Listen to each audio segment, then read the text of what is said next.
Good morning, everybody. So I know it's a little awkward for the first couple rows, but because of the echo, I guess this works out pretty well for the majority. So today's topic that we are going to be discussing came from a wonderful question. One of our parishioners asked this question. We are told that God made us in His image and likeness, yet in prayer we ask for God to protect and keep us under His wings. If we are made in His likeness, why do we ask for His protection? So a great question. And really what we have to look at is all the way in the beginning. So when we think even within the Bible, we have Genesis. And we hear the creation story. And part of that creation story is how He created humans. And so we see in Genesis 1:26-28, and I'll read it. And God said, "Let us make man in our image after our likeness, and let them have dominion over the fish of the sea, and over the fowl of the air, and over the cattle, and all of the earth, and over every creeping thing that creepeth upon the earth." So God created man in His own image. In the image of God created him. Male and female created them. And He blessed them. And God said unto them, "Be fruitful and multiply and replenish the earth, subdue it, and have dominion over the fish of the sea, and over the fowl of the air, and every living thing that moves upon the earth." So we hear how we were created. So that's the beginning.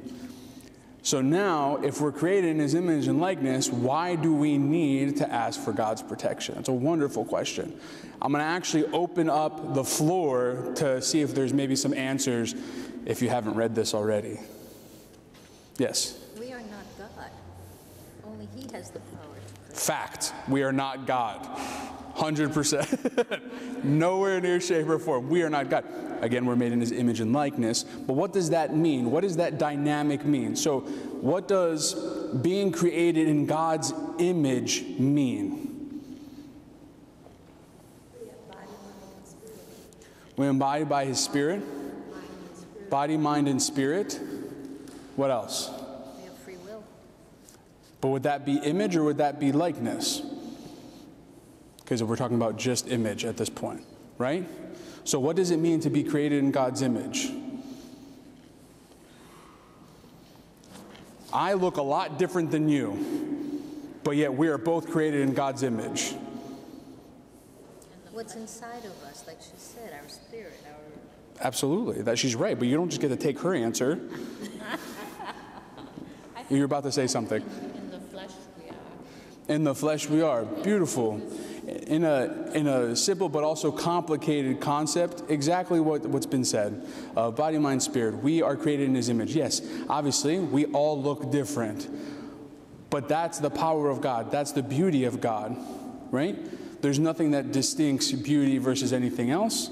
It's a beautiful part of God. Now, His likeness, that's something different. That's where our free will, like how you were saying, comes into play. So when we speak of our likeness, what do we mean? So we're created in His image and His likeness. Again, what does that mean when we're speaking of the likeness?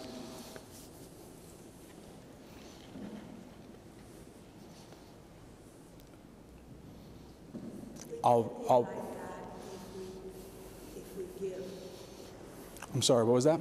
We can be like God. We can be like God. So being created in His likeness means, to go off of what you're saying, right, would be to do the things that God does. Give or take, that makes sense to everybody? So what are things that that Christ does? Love one another. To love one another. What else? Forgive. Recreate. To recreate. No, We create. Absolutely. What else do we do that's in God's likeness? Love, prayer. Love, prayer. Are there anyone else other than these three people? I'm kidding. I kid. These are all wonderful answers. Trust me, there is no wrong answer. What are things that we do to be in God's likeness? give things away. Give things away. What else? Forgive. What else? Relational. We have Interaction, to relate with one another, to love one another, to take care of one another. What else? To share. What are we sharing? Our love, our food, our home, absolutely. Our whole lives. All right? So, to transition now,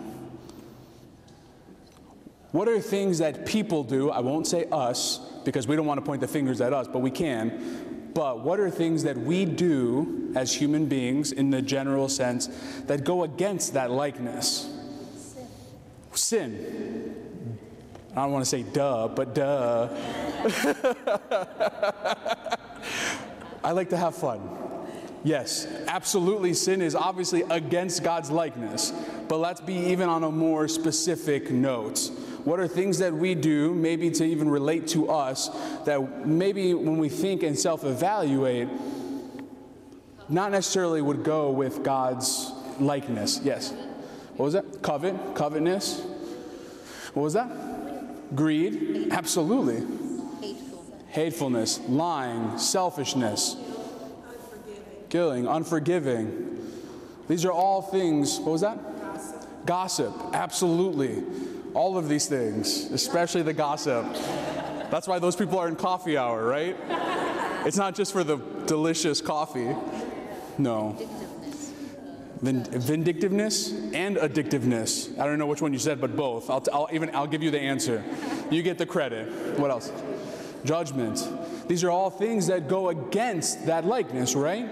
So when we think of the question asked, which is a great one, right? Because we don't think about these things that much. We're created in God's image and likeness. The image can't be taken away. I cannot take away God's image from you. I can't. It's physically impossible. I have to figure out what that is. It's outside of our understanding. It's outside of our knowledge. But that likeness is an interesting thing because of that one thing you said. Do you remember? Free will. Free will. Free will. Free will. Say it. It's free will. Free will. Free will. There we go. She said it earlier, so I wanted to give her the credit. It's because of the free will that we have as human beings that kind of alters that likeness in a sense. We are created in His image and likeness, yes. Obviously, that means no matter what we do, no matter how far we stray away, we can always go back to that likeness. That's the beauty of the sacrament of confession. Because, of course, as sin, we sin. Everyone sins. Every human being sins. But that's why we have confession, to be made clean, to regenerate ourselves, to be able to go back to that likeness, because it's our free will that steers us in a direction. That direction can be towards God, towards that likeness, or it could be the alternative. And as we hear and we see and hear, there's a beautiful prayer that's read in the preparation service. And that preparation service, it says, as we put on the air, the thing that I'll put across my back during the great entrance, and it says, "Shelter us under the shelter of your wings, and drive away from us every enemy and adversary. Make our life peaceful, O Lord. Have mercy on us in thy world, and save our souls, for you are good and love mankind." So I kind of assumed this was the prayer that the person was speaking of, but even if it wasn't, if they're here today or not, this is a wonderful prayer to add into our prayer arsenal, let's say.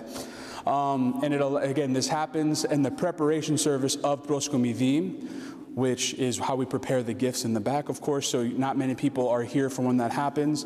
It happens before liturgy, during Orthros, and that's when that happens. But again, shelter us under the protection of thy wings. And that gives us, because of the enemy, the adversary, the devil, and so on. Sometimes we're tempted with all of these things.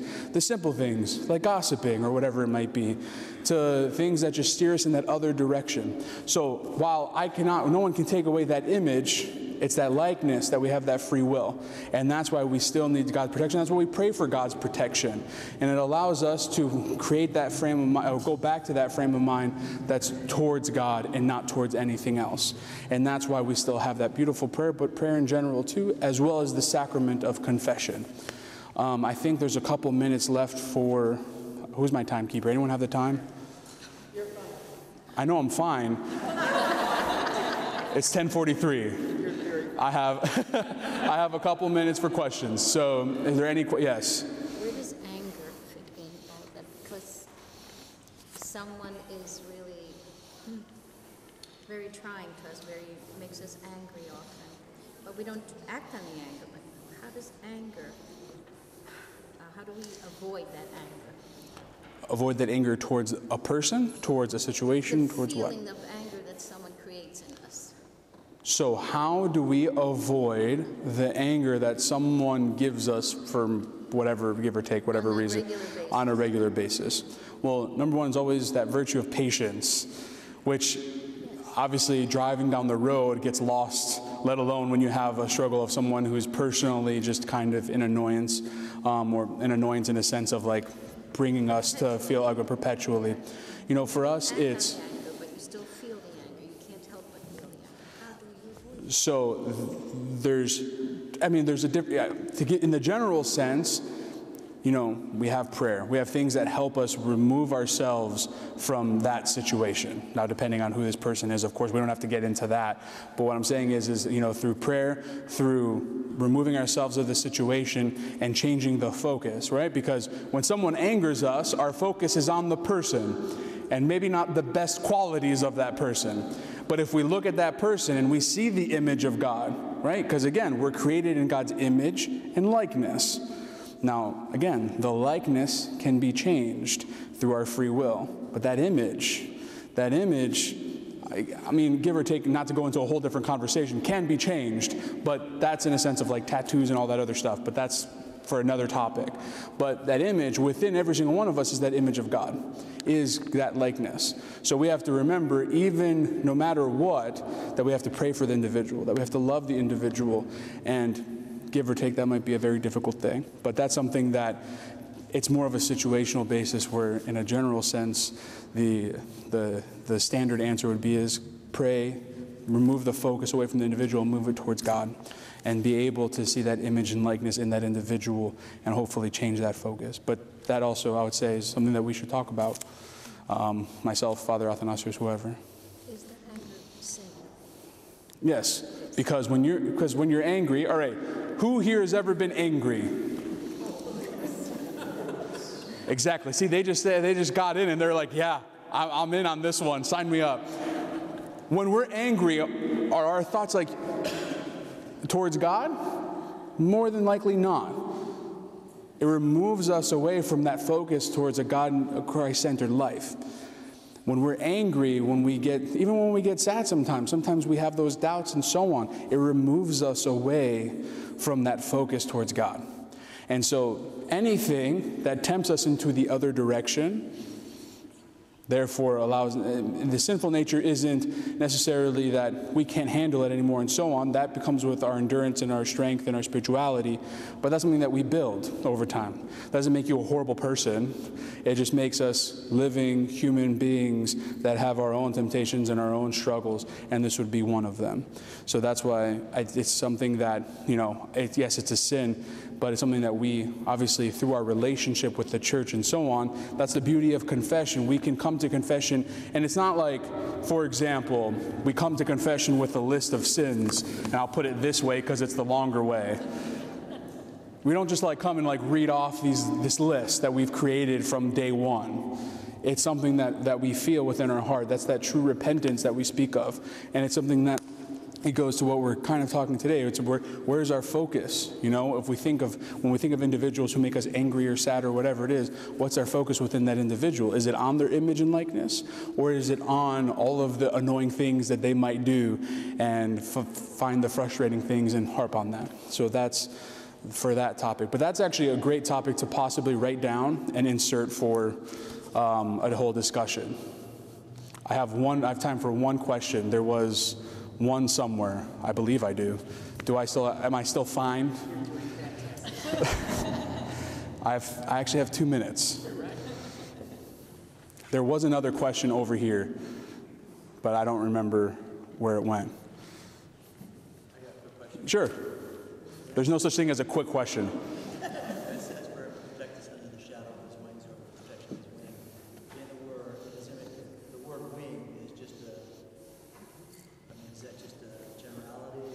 It's more of the imagery of, you know how you think like even in a business nature where someone guides the individual, right? So when you think of like, put them under your wing and, let them see how you work, see how you do things, see the business, see whatever it is, right?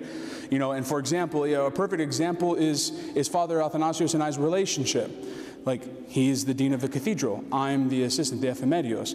I learn underneath his wing. See what I'm saying? Like, you learn the ropes of the trade or whatever it is. In this case, shelter us under the protection of your wing, guiding us away from the enemy, as the prayer literally says, guiding us away from the enemy. So it's that guidance that's also included with that. So it's that imagery of putting the shelter, because how we think about with birds, right? That's where it really comes in, that beautiful imagery of like how the mother bird takes care of the little ones. They put them underneath their wings. That's where that comes from. It's that imagery that happens, and it's part of that guidance. So it's not just God's presence, but also the guidance that God gives us too.